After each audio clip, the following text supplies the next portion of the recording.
I'm going to be showing you how to log into OnePhilly Payroll. So to log into OnePhilly City of Philadelphia employees, you just need to use their established credentials, likely to be work email or password, via the official City of Philadelphia employee portal to access payroll, timesheets, and benefits.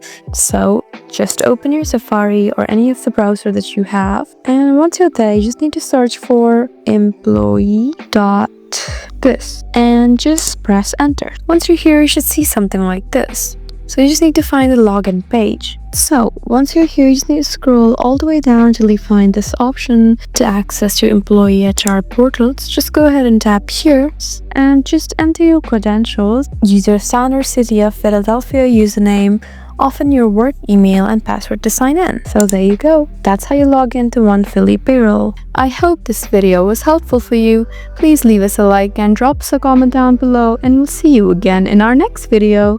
Thank you for watching.